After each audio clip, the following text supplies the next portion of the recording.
무이사의 원래 이름은 무이갑사였어요. 무이가 뭐예요? 무이.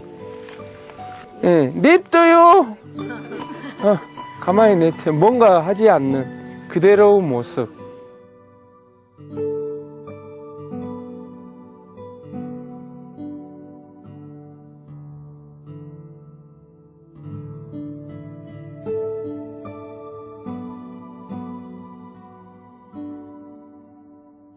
자, 한번 봐보세요. 머리는 용의 머리를 하고 있어요. 그리고 입에는 여의주를 물고 있죠. 자, 귀갑, 거북 등 껍질을 하고 있고, 뒤에 보면 꼬리가 이렇게 말아져 올려 있습니다. 그리고 발을 역시 발톱을 아주 사실적으로 표현해 놨어요. 일반적인 사찰의 건물, 우리나라의 대다수 사찰들은 임진왜란 이후에 만들어진 사찰들이 대부분입니다. 하지만 유일하게 몇 안 되는 조선시대 전기에 만들어진 우리나라 목조 건축 중에 하나가 바로 이 무이사 극락보전입니다. 그 국보로 지정되어 있고, 자, 건물의 형태에 따라 건물을 부르는 말들이 굉장히 다양합니다. 이런 형태의 지붕 형태를 맞배라고 합니다. 뭐라고요?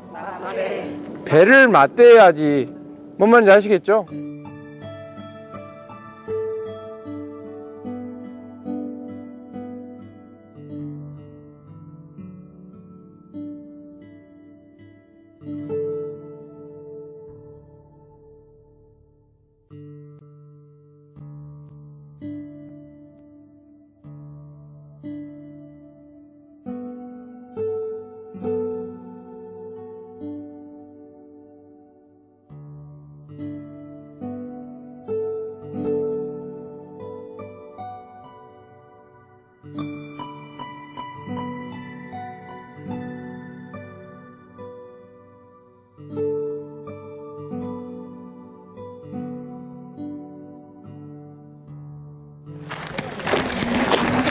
여기 보면 굉장히 이쁜 베레색이 하나 있어요. 수륙제나 이런 것을 할 때 뭔가를 놓았던 그런 의미 있는 공간이었어요. 그래서 이런 걸 가리켜 베레석이라고 합니다. 뭐라고요? 베레석. 그렇게 아시면 될 것 같습니다.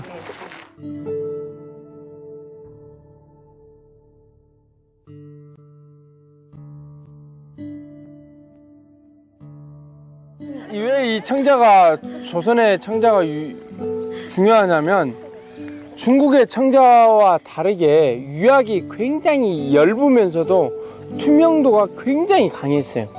그래서 음각으로 표현해 놔도 그 문양을 바로 보여요. 중국은 이게 보이질 않아요. 잘 보이지 않아요, 청자가. 그래서 형태를 중요시해요, 걔들은. 그래서 이런 모양들, 이런 것들을 중요시했는데, 우리나라는 문양을 중시할 수 있었던 이유가 뭐냐면, 유약의 색깔이 얇고 투명했기 때문에 잘 보인다라는 거예요. 또 하나, 상감청자가 11세기에 나오기 시작합니다. 상감은 두 가지 흙이 서로 다른 흙을 넣어요. 실은 이 청자에 보면, 그릇에 보면 이렇게 가는 금들이 있죠. 이걸 가르쳐 빙열이라고 해요. 뭐라고요? 얼음이 깨지는 듯 하다는 거예요. 얼음빙자에다가 선열자를 써요. 그래서 빙열이라고 표현하는데, 이것은 흙의 수축률과 유약의 수축률이 다르기 때문에 그래요. 쉽게 말하면 실제로 가마에 넣어주면 16%에서 많게는 30%까지 흙이 줄어요. 처음에 만들었던 거에 의해서. 뭔 말인지 아시겠죠? 그런데 흙은 그렇게 줄어드는데 유약은 적게 줄어들라 그래요. 그래서 서로 차이가 나기 때문에 그릇의 표면에 이 빙열이 생기는 거예요. 상감은 그릇의 표면을 깎아내고 다른 흙을 발라 넣었습니다. 그죠? 그러고 나서 거기에 서로 다른 흙의 성질이, 수축률과 팽창률이 달라요. 만약에 많이 수축해버리면 어떻게 하겠어요? 비어버리겠죠. 근데 만약에 이게 수축이 잘 이것만 돼버리고 문양을 넣는데 흙의 수축률이 서로 다르면 어떻게 되겠어요? 문양이 제대로 나오지가 않아요. 이걸 정확히 알아야지만 다른 흙을 갖다가 집어넣을 수 있는 거예요.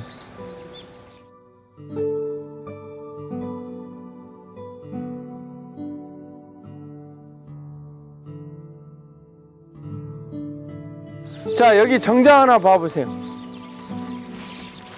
고려사 기록에 보면 고려 우종 때에 왕실을 개축을 합니다.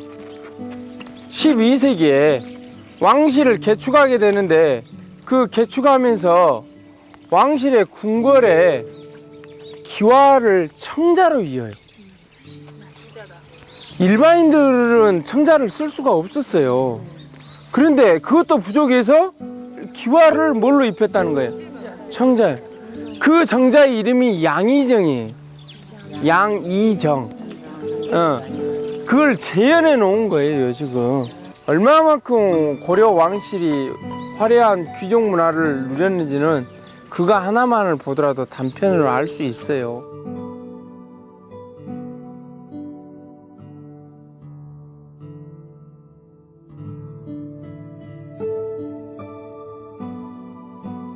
여기 한번 봐보세요.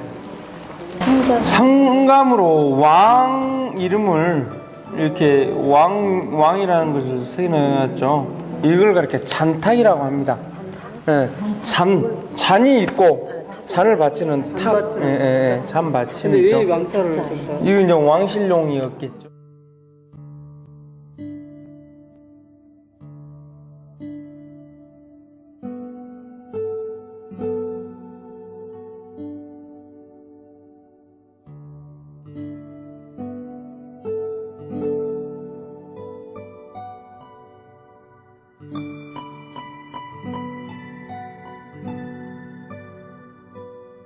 자, 이 작품 한번 봐보세요.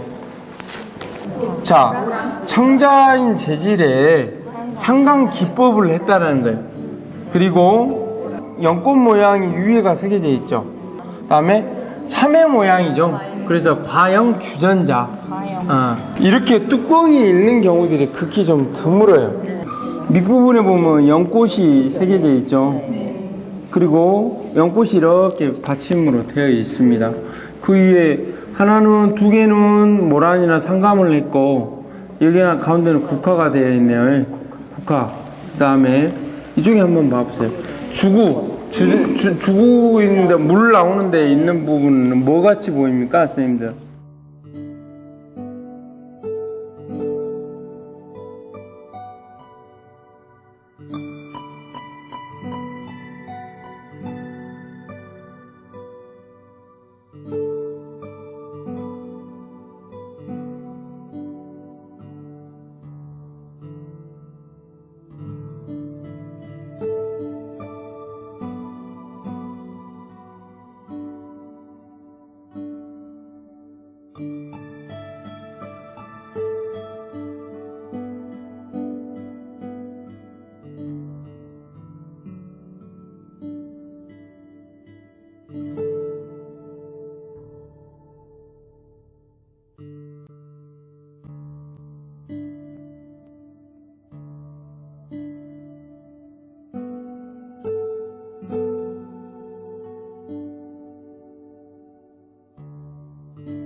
여기 보면 판축이라는 기법이 있습니다. 판축은 말 그대로 흙을 여러 겹 다지는 거예요.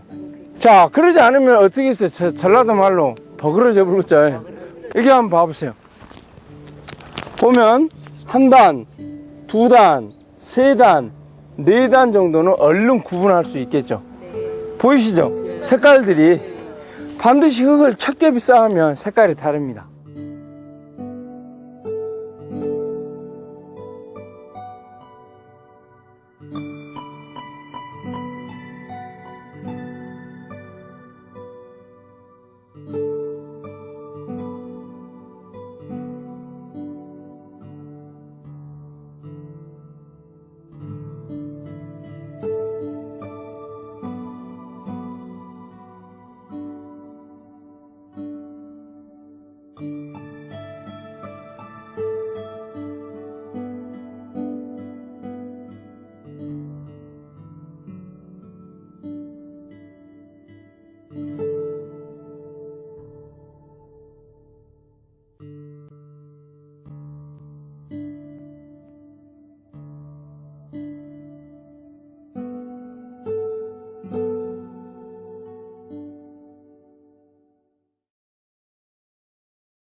오늘 강의는 남도의 그 선사 고대 문화를 통해서 완도 청해진이나 강진 청자유지들이 만들어질 수밖에 없는 그런 환경들을 얘기를 드릴 겁니다.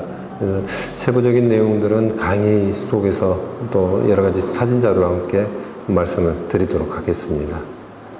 이영덕 강사님을 뜨거운 박수로 환영해 주시기 바랍니다.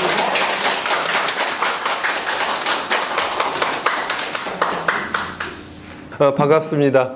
이제 방금 소개받은 이영덕입니다. 저는 인문학이지만 인문학 중에서 가장 험악한 인문학인 고고학을 전공하고 지금도 뭐 계속 고고학 발굴 현장이라든가 그것을 가지고 또 연구를 하고 있습니다. 남도라는 느낌 자체가 갖는 의미는 아마 그게 뭐 충청남도, 경상남도, 뭐 전라남도가 있습니다만 남도라는 것은 상대적으로 좀 풍요스럽다는 어떤 정감이 있는 것 같아요. 그래서 그러니까 남도라고 하면은 꼭 그 전라남도만을 얘기하지 않는데 근데도 이 전라도 남도를 많이 얘기들을 하시더라고요. 지금 우리 전라남도가 여기죠. 남도의 젖줄인 영산강이 이렇게 쭉 담양에서부터 쭉 발원해서 이렇게 내려오고 있고요. 그리고 뭐 탐진강, 섬진강 이렇게 흐릅니다. 그리고 의외로 또 산들이 많습니다. 그러면 남도가 과연 이렇게 풍요로운 우리가 이제 나주평야 얘기를 하고 전라북도로 하면 김제평야를 얘기들을 하지 않습니까? 근데 이제 제가 그 공부를 많이 했던 곳이 전라북도입니다. 전라북도 지역 같은 경우 김제평야는 세종실록 지리지 제가 대학교 때 학부 때 그 김제평야에 대해서 좀 벽골제에 대해서 공부를 하기 위해서 자료를 찾아봤어요. 김제 벽골제는 우리나라 최고의 저수지라고 얘기를 하잖아요.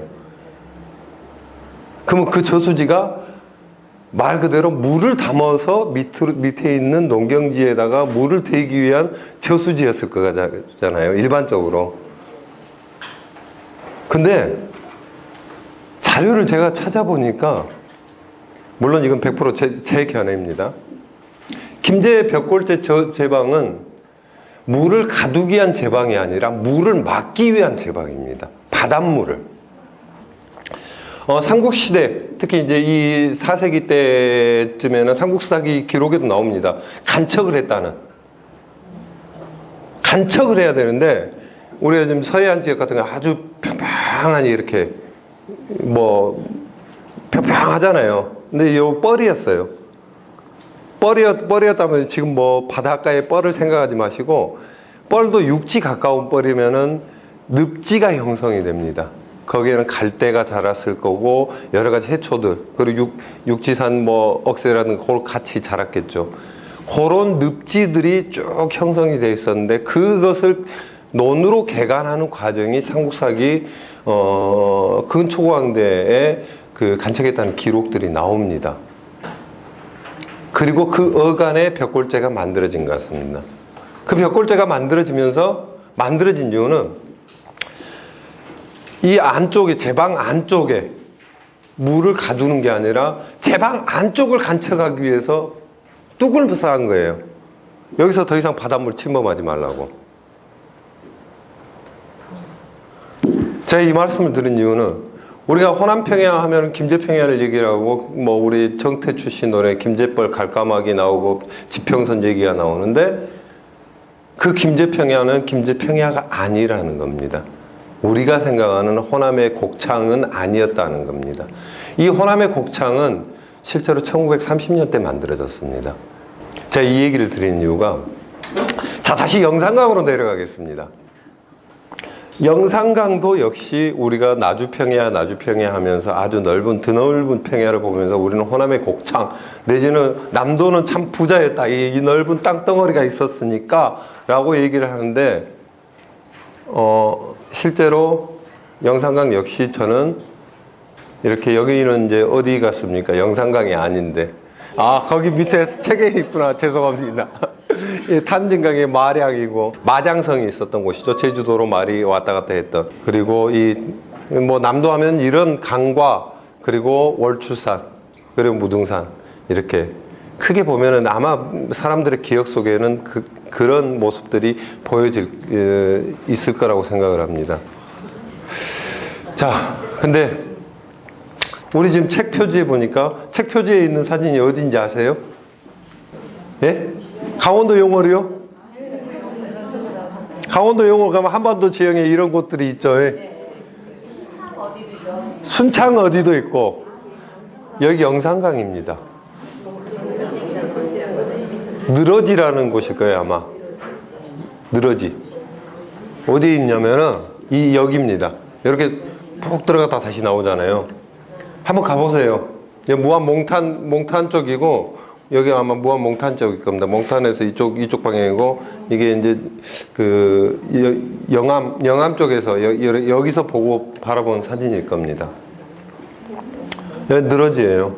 여기도 역시 한반도 지형이 있고 근데 이 한반도 지형이 뭐 다른 말씀에 영월 같은 경우는 강원도 영월 같은 경우는 산으로 해서 이제 한반도 지형이 이렇게 공유한 하천인데 여기는 계속 하천이 이제 변화하는 거죠.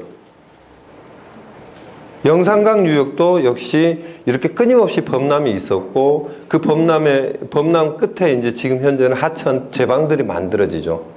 그러니까 나주 쪽 가면은 아니면 영암 쪽 내려가면은 그쪽에 보이는 평야들이 전부 다 옛날 그 곡창의 평야는 아니라는 말씀을 제가 드리고 싶은 겁니다.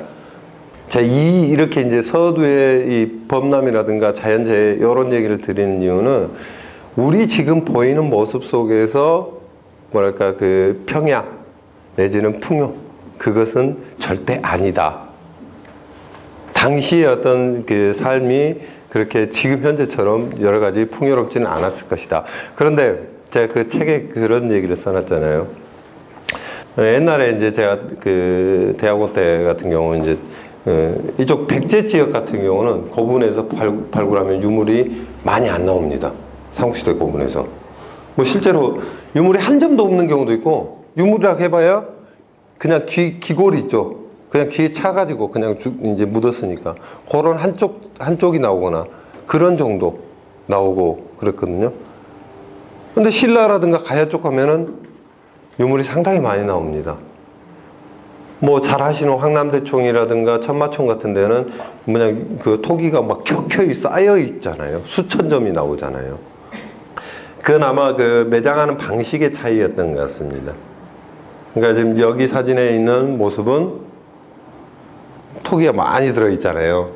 창녕, 경남 창녕의 송현동 고분이라고 여기 참 재밌는 고분입니다. 이런 이쁜 16살짜리 아가씨가 순장이 돼 있었던 무덤입니다.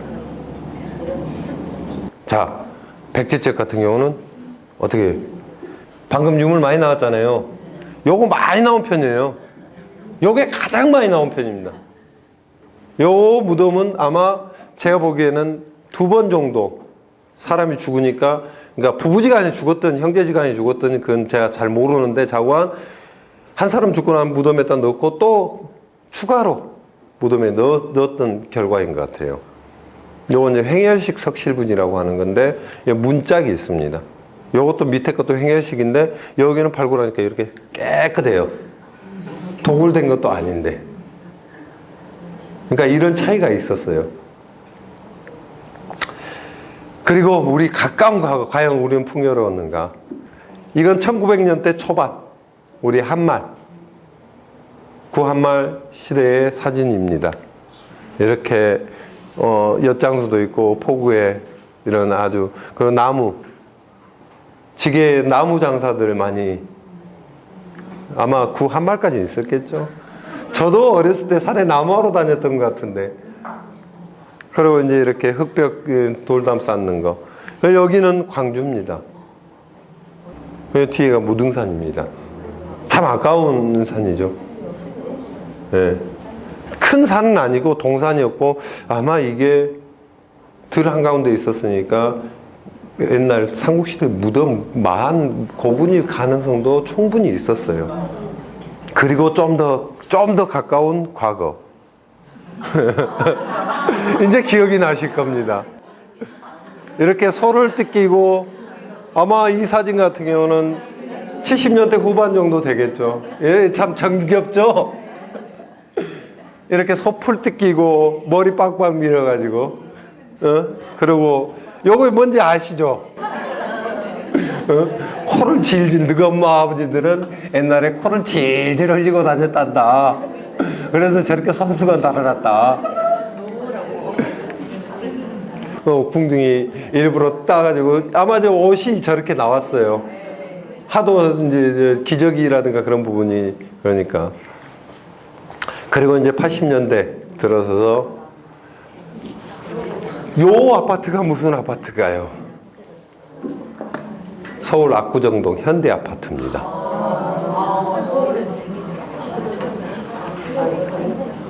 그리고 이거는 광주 충장로입니다. 예. 충장로 나라서적 있죠? 있죠? 정말 오랜만에 보죠. 여기도 이제 압구정동 쪽이고.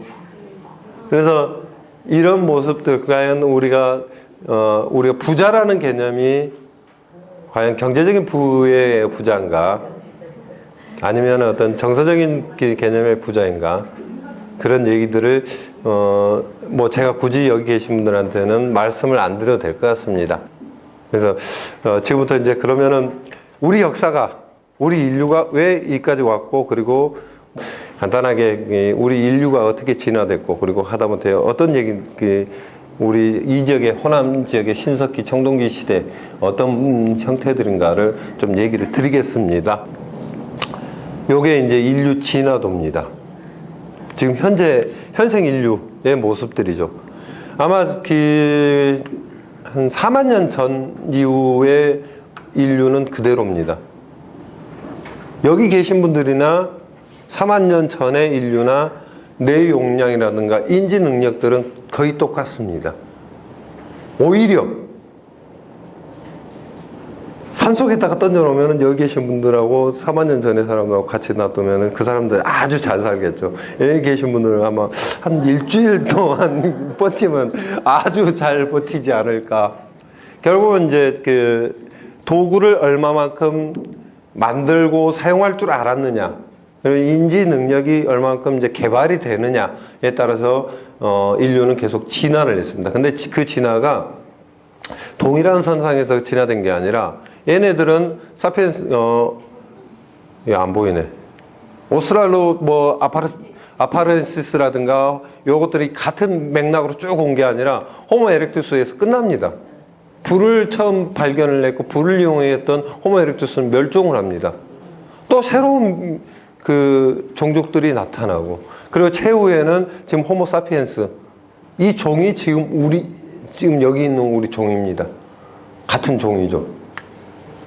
그러니까 같은 종족들이 아니라 다 달랐던 거죠. 적응을 못해서 결국은 아웃된 겁니다. 이분들은. 구석시대 사람들, 제 보기에는 아주 가난했습니다. 가난한 게 아니라, 지금 현재 시각으로 보면은, 사람의 어떤 인간의 개념으로 인간의 어떤 생활로 보지 않는 게 좋지 않을까. 영어로 이제 스카벤징이라고 하는데, 짐승의 썩은 고기만 찾아다니는 하이에나들. 인간은 다른 도구가 없으면 아주 나약한 존재입니다. 오히려, 우리 멧돼지보다 약하죠. 산속에서 아무것도 없이 멧돼지 만나면 멧돼지한테 당해요.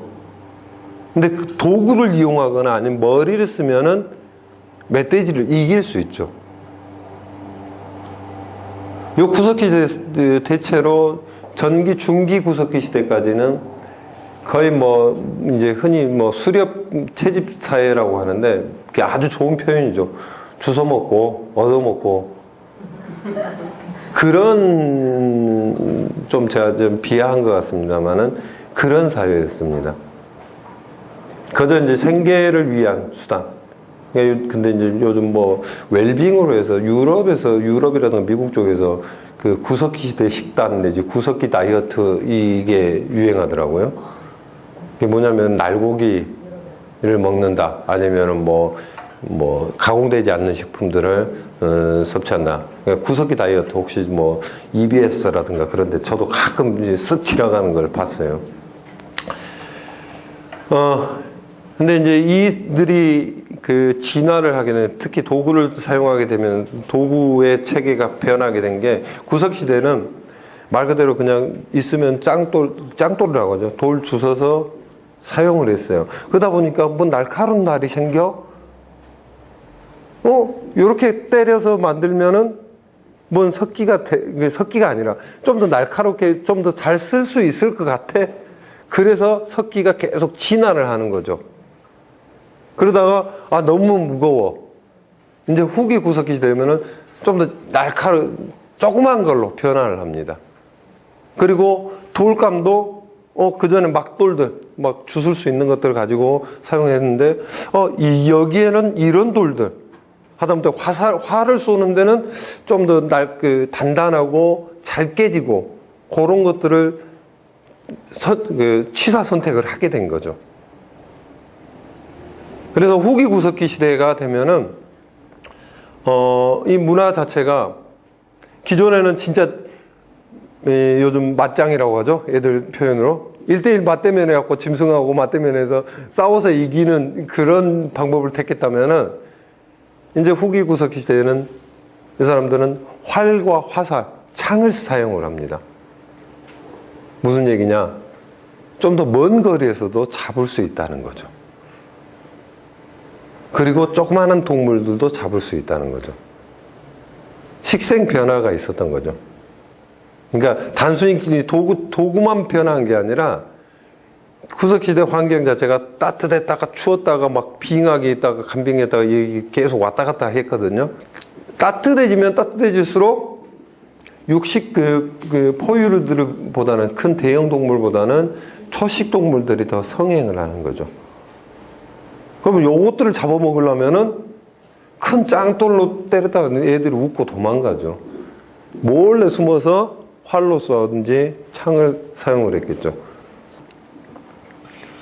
이렇게 참 살았어요. 동굴 같은 데 있으면 동굴 속에서 살고, 이렇게 이제 간단하게 초막 같은 거 짓고, 이런 식으로 살았겠죠. 그러니까 동굴은 아주 천의 주거 공간이죠. 앞만 막으면 되니까. 야생 짐승들 못 오게 앞에다 불만 피우면은 안 오니까. 그래서 우리 남도 구석기 유적이 엄청나게 많습니다. 제가 전라남도 쪽에 한 50곳 정도 이상은 되지 않을까. 근데 그 중에 간단하게 이렇게 화순 드들강이죠. 지석천. 이런 이쪽이 능주. 아, 여기가 능주구나. 드들가. 그래서 여기 가면 보성장으로 내려가는 데고요. 광주 화순, 여기가 무등산입니다. 여기 발굴을 해보니까 이렇게 구석기 시대 유물들이 쭉 나온 거죠. 그러니까 저런 이제 구석기 시대 유적은 아까처럼 뭐 이 집터가 나오거나 무슨 뭐 진짜 좋은 동굴 유적이 있으면 좋습니다만 집터가 나온 경우는 거의 없고 그 뒤에 사냥을 했던 장소라든가 아니면 석기를 만들었던 장소 내지는 잠시 머물렀던 그런 공간 정도가 지금 저렇게 돌만 남아 있는 거죠. 이미 뭐 몇만 년 지나다 보니까 나무가 그대로 남아 있을 가능성은 전혀 없죠. 그래서 이런 것들이 전부 다 구석기시대 석기들입니다. 그래서 위치를 놓고 발굴하는 모습들입니다. 자, 신석기 시대. 지금처럼 이제 따뜻해집니다.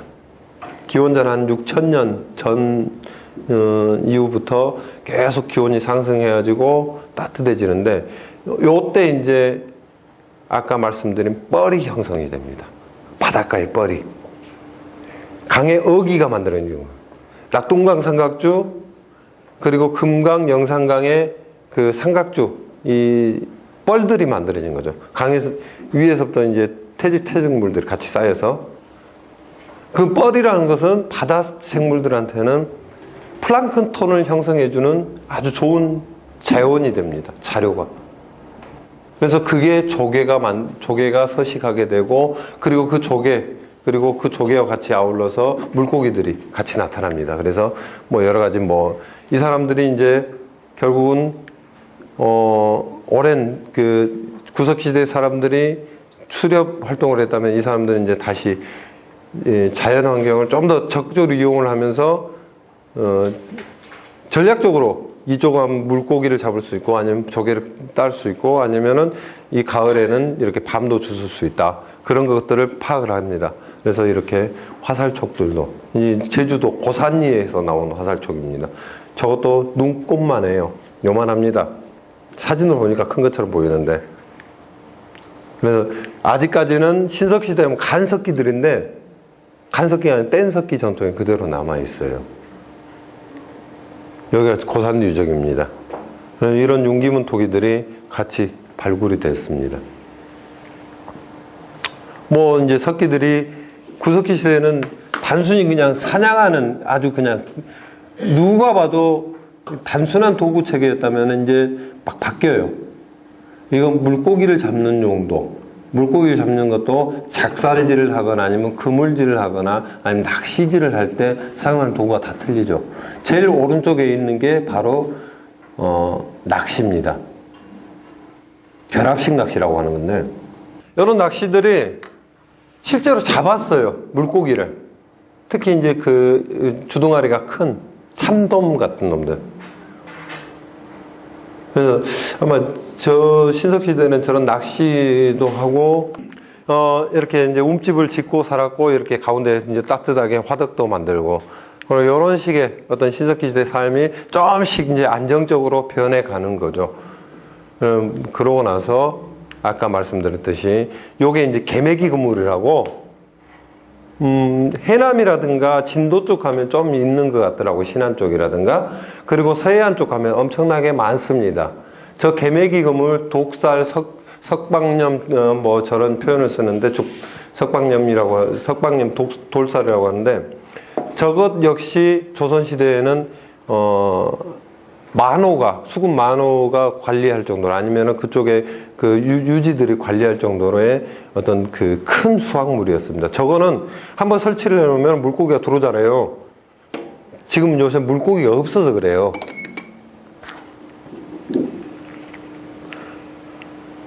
이건 그 조수 간만에 차간 그 큰 데서 가능합니다. 특히 서해안 지역에서. 이렇게 바닷물이 들어오면은 민물대 들어오잖아요. 그럼 이렇게 이제 이 위로 올라갑니다. 물이. 민물대. 독살 우그로. 그래서 그럼 그 물 따라서 이제 우그로 이제 물고기 헤엄쳐 들어오잖아요. 그러다가 물 빠진지도 모르고 놀다가 여 아래 걸려버린 거야. 가면 이제 가서 주워갖고 오면 돼요. 엄청났던 거죠. 저거는 딸리 그물질 끌 것도 말 것도 없어요. 그래서 이 독살이 우리 서해안 지역에 엄청나게 많았고, 그게 실제로 곡물로 곡물하는 어떤 지표로도 삼았어요. 그런 방법들이 신석기 시대 때도 활용이 됐습니다.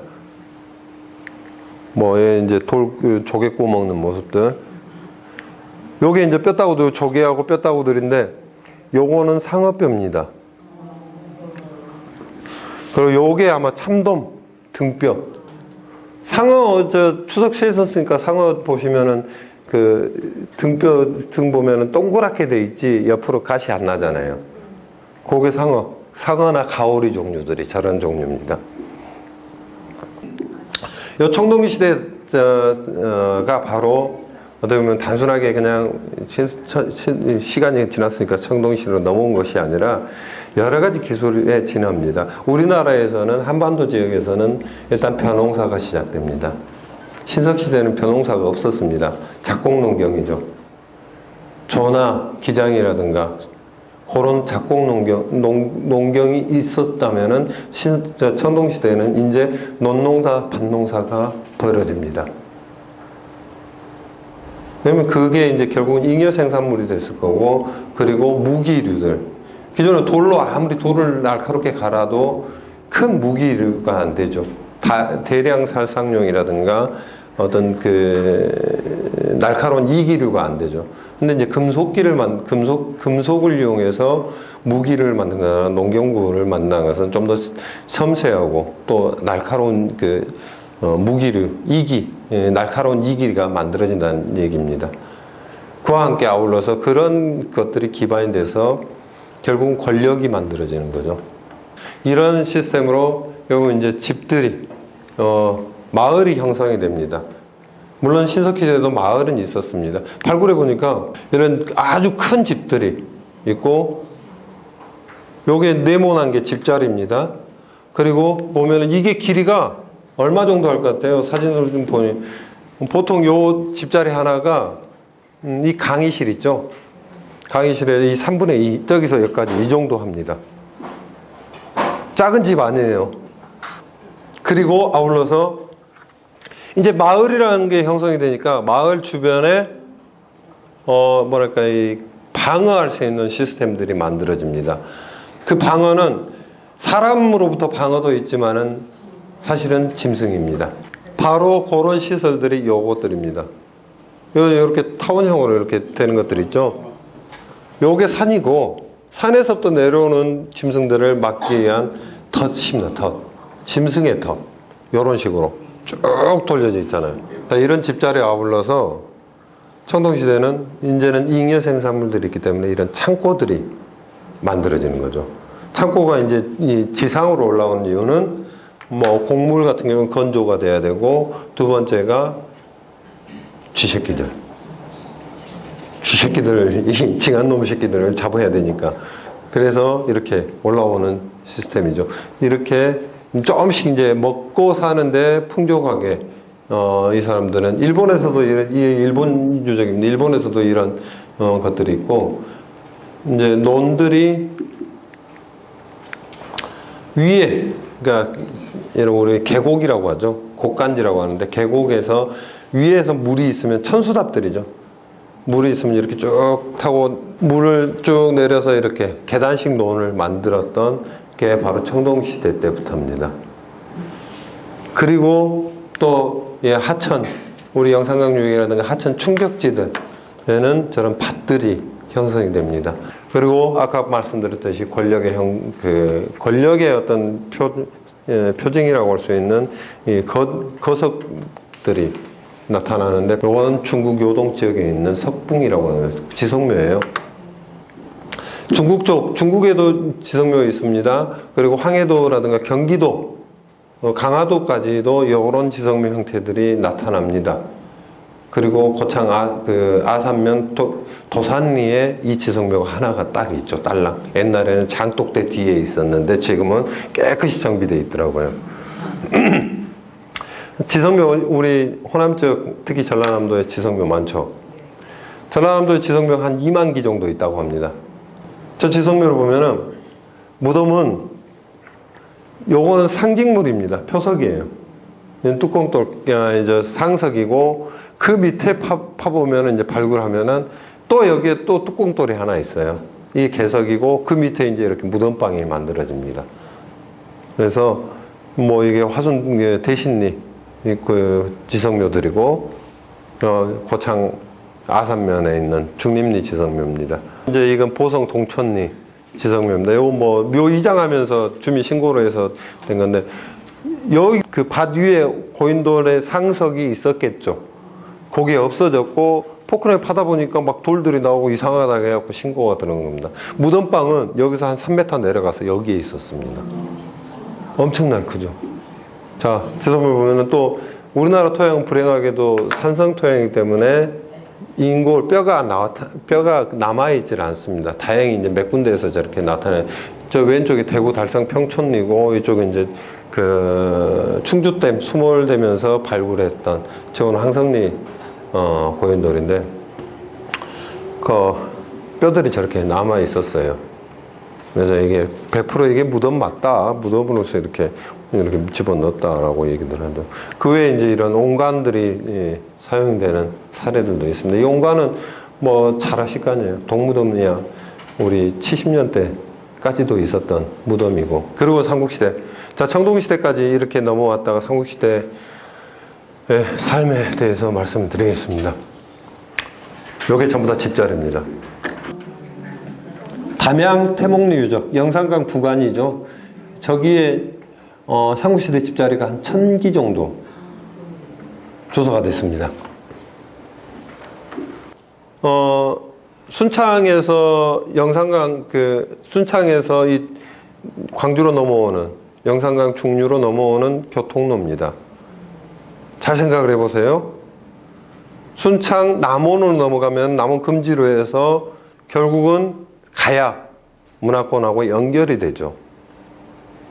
그리고 남북으로는 광주 쪽에서 쭉 지금 저 아파트 없으면 다 보여요. 용전 그쪽이. 그 뒤에가 어디입니까? 병풍산하고 불태산 사이에 있는 한제골 있잖아요. 한제, 대치. 이게 남북으로 올라가는 교통로였던 거죠. 동서남북 교통로 크로스의 그 지점에 저 태몽리 북광주 IC가 있는 겁니다. 그래서 삼국시대의 어떤 큰 마을 단위가 거기에 있었던 것 같고, 그와 관련되는 고분들이 그 주변에 한두 개씩 쭉쭉 있어요. 그래서 아마 저런 집자리들이 엄청나게, 그러니까 뭐 저런 집들이야 보통 그 수명이 한 뭐 10년 내외라고 생각하면은 무너지면 또 다시 그 위에다 또 짓고 약간 옮겼다가 그런 식으로 했던 것 같아요. 아마 이건 이제 광주 평동공단 2차 산단 그쪽에 저희가 또 발굴을 했는데, 그걸 이제 뭐 발굴한 사진만 보여주면 이런 무덤들이 쭉 있었어요. 거기도 이제 뭐 논으로 개간하면서 없어진 겁니다. 이건 담양 서곡고분입니다. 그 옆에 이제 태몽리 옆에 있는 고분이에요. 이거는 아까 말씀드렸듯이 순창하고 우리 마한 지역하고 교류 관계를 얘기해 줄 수 있는 고분입니다. 그리고 삼국시대에는 이런 아까 청동시대 때 고상 건물 저런 그 뭐랄까 창고 시설들이 있습니다만은 삼국시대는 이게 보편화됩니다. 네, 이거 우리나라예요. 김해 봉황대예요. 일본에도 있습니다. 일본에 많아요. 제주도에도 있어요. 삼양동이라든가 하길이라든가. 요 삼국시대 때는 그러니까 발굴 현장 가면은 요 위에 건 다 날라가 버렸고 썩어서 없어졌고 딱 요 밑에 기둥 구멍만 남아 있어요. 하나 둘 세 개, 하나 둘 셋, 3 곱하기 3짜리. 딱 요것만 있어요. 요걸 재현한 겁니다. 예, 뭐 이렇게 이제 무덤에서 나온 유물들, 이렇게 집자리에서 나온 유물들. 그래서 아까 태몽리를 재현한 그림이 이겁니다. 이렇게 마을이 있었고 영산강이 흐르고 이 산으로 이렇게 갔을 거다라는 그림을 그렸습니다. 자, 신창동은 이제 기원 전후한 시점입니다. AD 0년에서 뭐 이렇게 왔다 갔다 이전 한 200년에서도 AD 한 150년, 200년까지 여간인데 신창동은 가장 중요한 것은 벽시층이 나왔다는 거예요. 호남을 뭐 곡창이나 참 풍부했다라는 얘기들을 할 수 있는 근거 중에 하나가 바로 신창동입니다.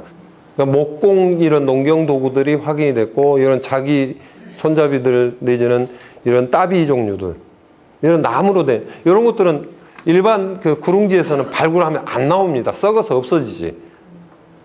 단지 습지였기 때문에 남아 있었던 거죠. 이런 뭐 절구라든가 이런 것들이 같이 확인이 됐고, 또 재밌는 게 현악기, 뭐 이런 차르막기라고 하는 건데, 예, 요즘 뭐 아프리카 원주민들 칙칙칙칙 하면서 음악 하는 거 있잖아요. 그다음에 이제 북입니다. 북. 왜 북이냐? 요 옆으로 지금 사진이 좀 그럽니다만은 구멍이 뽕뽕뽕뽕 뚫려 있어요. 여기도. 여기다 가죽 씌우고. 그래서 뭐 먹거리 자체가 이렇게 신창동 보면은 뭐 봄, 여름, 가을, 겨울 이렇게 가을, 겨울에는 우리가 아는 머루라든가 도토리, 제첩 이런 것들을 했고, 그리고 봄에는 뭐 고사리라든가 이 산에서 나는 지금 것들, 그 다음에 가축들, 재배는 뭐 보리, 밀, 이런 오이 이런 것들이 재배. 이건 발굴에서 나온 자료를 가지고 근거로 해서 신창동에 사계를 만들어 놓은 겁니다. 재밌는 것은 바로 교류물로 해서 참돔이라든가 굴이라든가 가오리, 넙치, 숭어가 신창동에서 나옵니다. 바다를 타고 교류가 됐겠죠. 영산강입니다. 이 영산강은 결국은 우리가 잘 알고 있는 예는 영산포까지 배가 들어왔다고 하잖아요. 뭐 시루에서 쪄 먹기도 하고, 그다음에 이제 뭐 이런 빛들, 참빛, 부채. 요 기원 전후한 시점, 중국의 춘추 전국 시대이기도 합니다만은 요 시점에는 부채는 단순히 이 바람 부채가 아니라 지혜의 상징물로서 사용이 됐던 것 같습니다. 자, 장보고 이제 청해진 얘기를 들어가겠습니다. 이게 장도, 요 섬에, 완도 본섬에서 딸린 조그마한 섬인데, 이건 물 빠지면 이제 왔다 갔다 할 수 있고, 그리고 성곽이 이렇게 쭉 성 안쪽에 돌려져 있고, 우리가 잘 아는, 잘 알려진 목책이 이 해안가를 따라서 박혀 있습니다. 신라의 어떤 그 사람들, 특히 뭐 스님들이라든가 아니면 상인들이 그 중국 산동이라든가 아니면은 강남 쪽으로 계속 교류를 하는 과정에서 장보고라는 사람이 나타났고, 그 사람이 결국은 이제 신라 왕실하고 결탁을 해서 청해진, 지정학적으로 상당히 유리한 곳이죠. 그때 당시에는 한중일 외도 한중 외의 어떤 삼각 교류망으로서 봤을 때 완도라는 지점은 상당히 중요했던 곳입니다. 그래서 거기에 청해진을 설치하는데, 청해진을 설치하고 실제로 뭐 이렇게 활동을 합니다. 하다가 결국 염장에 의해서 장보고가 죽는 것으로 되어 있습니다만, 그건 아마 왕권하고 관련됐을 거예요. 그 약한 왕권에서의 나타나는 그런 모습들 아닌가 싶어요. 중요한 건 저는 그거라고 생각을 합니다. 이런 이제 뭐 아까 말씀드린 부분들이고, 이런 삼각관계 속에서 이 완도 청해진이 역할을 했다는 거죠. 이 발굴은 이제 91년도부터 98년까지 국립문화재연구소에서 발굴을 했습니다. 발굴에서 이제 확인된 거는 판축토성. 그래서 성을 쌓는데 돌을 이제 완도 본섬에서 갖고 오기는 힘들 거 아니에요. 그러니까 그 섬에 있는 흙을 가지고 성을 쌓습니다. 성을 쌓는 방법은, 그러니까 재료에 따라서 흙과 돌이 있는데 흙을 그냥 쌓으면은 비 오면 무너지잖아요. 그러니까 더 좋은 방법은 흙을 쌓는 과정에서 옆에 판자를 댑니다. 그리고 한 켜 우리 떡시루처럼 쌓아서 다지고 쌓아서 다지고 쌓아서 다지고 하면서 쑥쑥 올라가는 거죠. 요게 판축토성입니다. 근데 무지하게 단단해요. 이게 백제 지역의 어떤 그 성곽 쌓는 기법 중에 하나입니다. 발굴하는 광경입니다. 성 내부에 건물지들 발굴했고, 건물지 발굴하니까 그렇게 뭐 우리가 잘 머릿속에 그릴 수 있을 만큼 정연하게 이렇게 건물지들이 쭉쭉 나온 것도 아니고, 아마 이 청해진을 운영하는 시점이 한 20, 30년밖에 안 됐기 때문에 그렇게 오랫동안 보수하거나 그럴 수 있는 정도는 아니었던 것 같아요. 그리고 이제 뭐 청자. 자, 청자는 뭐냐면은 자토에다가 청색 유약을 입힌 그릇을 청자라고 합니다. 자토라는 것은 돌가루입니다. 돌가루. 그냥 일반 흙을 가지고 1200도, 1300도로 올리면은 100% 터집니다. 굽는 과정에서. 그래서 돌가루가 백토, 자토 이런 것들이 돌가루입니다. 돌이 그냥 그대로 풍화돼 가지고 만들어진 흙이죠. 거기에 이제 청색 유약을 입힌 겁니다. 이 청자의 청자의 출현인데 이제 중국에서 물론 기술을 받아왔지만은 이전에 이 청자의 출현을 예고하는 것들이 몇 가지가 있습니다. 유약을 입힌다는 자체는 그냥 날그릇에 쓰는 것보다는 유약을 입히면은 물이 안 빠지잖아요. 이뻐 보이잖아요. 그러니까 그런 모습들이 이미 백제 7세기 때 미륵사지에서도 확인이 됩니다. 미륵사지에서 기와 석갈의 맨 마지막 끝에 막는 기와, 이걸 연모가라고 하는데 거기에 노규를, 남유리 있죠. 남유리를 녹여서 이 유약을 입히는 사례가 있고, 통일신라 시대 가면은 이제 특히 경주 이쪽에서는 유약을 입힌 토기들이 확인이 됩니다. 통일신라 시대 때. 그러니까 유약 입히는 전통들은 그대로 조금씩 진화돼 왔던 거고, 거기에 이제 중국 월주의 계통의 청자 기술들이 도입이 되는 거죠. 그래서 이 청자를 만들어야 되는데, 실제로 청자는 강진 청자가 아니라 전남 쪽에서는 해남 산이면이라든가 화운반도 있죠. 쭉 올라가는 이렇게 산이면. 그쪽에 녹청자 계통의 아주 초기 청자들이 있습니다. 그리고 전라북도 고창 쪽에 고창 용계리에 거기도 초기 청자 가마터가 있습니다. 그러니까 이런 초기 청자 가마가 있고, 그리고 나서 이제 청자의 어떤 절정기를 이루는 게 부안이나 강진 청자예요. 그리고 강화도 청자. 강화도. 계속, 예. 그래서 이것들이 있는 위치를 보면은, 부안이나 강진을 보면은 바닷가잖아요. 청자, 그릇을 만드는 어떤, 만들 수 있는 요소 중에 하나가 운송로입니다. 우리가 불과 100년 전만 해도 신장로가 만들어지기 전에, 일제강점기에 신장로라는 큰 길이 만들어지기 이전까지만 해도 강은 모든 물산의 이동로였습니다. 그래서 이 교통로가 가장 중요한 요인 중에 하나. 그래서 바닷가에 만들어지죠. 근데 또 실제로 나무가 많이 들어가요. 그런 나무를 구할 수 있는 공간이 있어야 됩니다. 두 번째가. 세 번째가 흙입니다.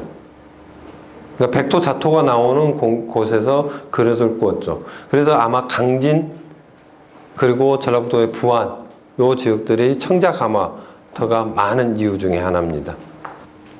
지금 이게 이제 용운리, 사당리를 중심으로, 여기에 이제 청자박물관이 있는 곳이죠. 마량입니다. 강리는 아까 탐진강 하류고, 그래서 이렇게 점점이 있는 곳이 전부 다 계곡 따라 쭉 이렇게 청자 가마터들이 확인이 됐어요. 이쪽 것들이 이제 발굴된 물건들입니다. 발굴된 용운리라든가 사당리에서 발굴된 청자들입니다. 자, 왜 오른쪽의 사진들은, 청자는 참 두 번 굽습니다. 잘 아시죠? 초벌구이, 재벌구이. 유약을 묻히고 이제 재벌구이라고. 오른쪽 것들이 초벌구이한 청자들이고, 왼쪽이 이제 유약을 묻히고 재벌구이한 놈들입니다. 자, 이제 이놈들은 제대로 상품, 제대로 된 놈들이죠. 자, 참, 이제 청자가 결국은, 뭐랄까, 이게, 화사치품으로, 일상의 어떤 그릇이 아니라 사치품으로, 변하는 어떤 것들이고, 제일 왼쪽에 상단에 있는 이 기와 같은 경우는 청기화. 청기화를 썼어요. 일상의 집은 아니었겠죠. 일반적인 집은. 저건 이런 연적들, 뭐, 향로들, 이런 것들까지 쭉 나오고, 뭐, 화장품값, 이건 유병이고, 그 향로 아까 방금 화병 종류로 잔탁 그 소주를 한 잔 술을 한 잔 먹더라도 이렇게 밑에 받침까지 딱 받쳐서 세트가 돼야 그래도 드실 수 있죠. 이게 이제 상감 기법이 도입되는 시점입니다. 방금 전에는 음각 청자고 이제 상감 청자들. 사실 청자는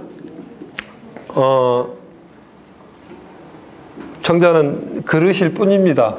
강진에서 나왔고 뭐 해남에서 뭐 고흥에서 그리고 위로는 부안에서 나오는데 요 사진은 무엇이 붙어 있습니까? 잘 보이시죠? 굴껍질. 자, 이 사진을 보여드리면서 드리고 싶은 말은 우리 실제로 문화재는 지금 이 땅 속에만 있는 게 아니라 바다 속에 많습니다.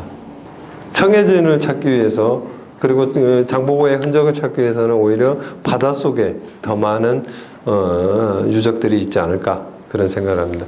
자, 이상 제 말씀은 마치도록 하겠습니다.